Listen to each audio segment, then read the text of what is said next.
I like a visual, so I keep a spreadsheet. I've not historically been great at financial matters, which is why I got into debt. Isabel Patterson I track all of my open accounts. is now an expert at keeping tabs on where every dollar goes. Every open bill that I have. But it didn't start out that way. The way that I struggle with money is just credit cards are not a friend. She learned that after she racked up more than $25,000 in credit card debt. And Patterson is not embarrassed. In fact, she says more of us need to talk about our financial mistakes. Debt is very prevalent. Everybody has something that they're working on. Because you have inflation, you have student loans, and you just need to normalize that it's okay to talk about making better financial decisions for yourself. After moving to Virginia from D.C., I lived in Northwest, I lived in Southeast. Her mom convinced her she needed some financial help.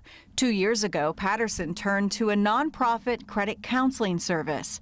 She's now just a few months away from paying off all her creditors. I'm about 3,000 away. How does that feel?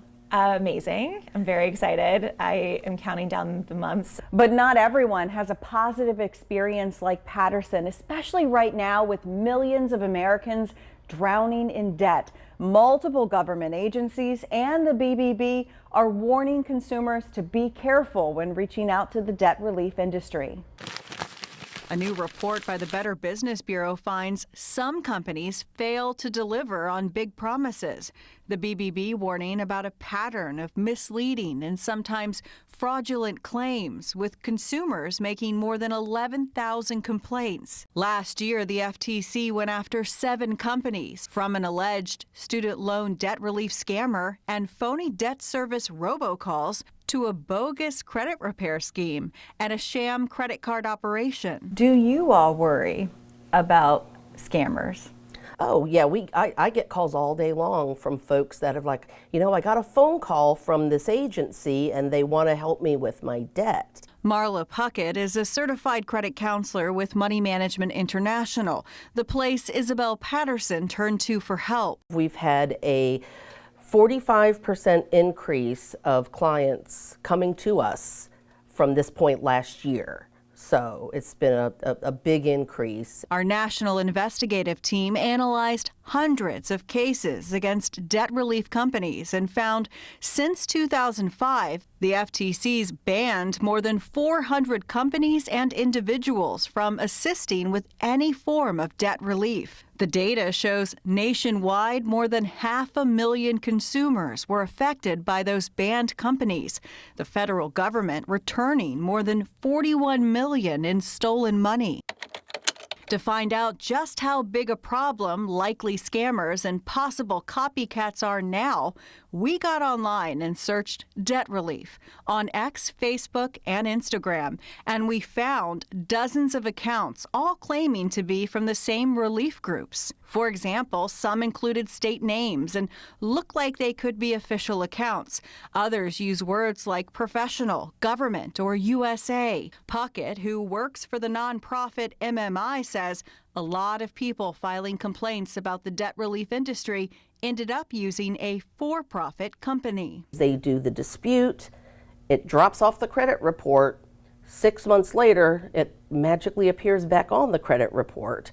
And then you're right back where you started with less money in your pocket because you paid this organization to do that for you. She says if a company asks you to stop paying your bills, that's a red flag. You don't have to be delinquent to have, help for your credit cards. If they ask you for a large fee up front, red flag number 2. The payment may seem lower than what you would get from, a credit counseling nonprofit, but their fees are substantially higher. If the debt relief agency reaches out to you, that should be a warning. They've got funding for marketing and telemarketing and to be able to do all this. Ted Rossman, an analyst with Bankrate, also warns about for-profit debt relief companies. I hear those ads too about, hey, do you want to get out of credit card debt for pennies on the dollar?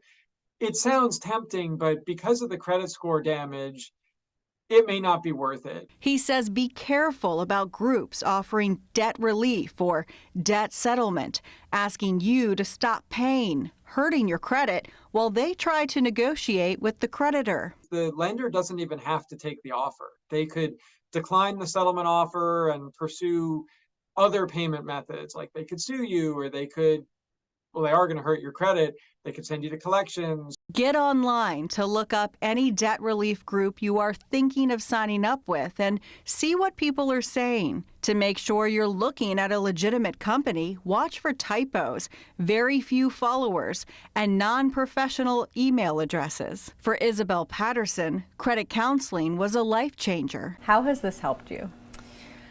Mentally, it's taken a lot of load off. It's helped me understand my own spending habits, how I can work on those, what my triggers are, how I can avoid getting into more debt. Her credit score is now in the 700s, a personal best. And thanks to spreadsheets, counseling, and sticking positive notes on her wall to keep her going, she now has a clear vision of her debt-free future.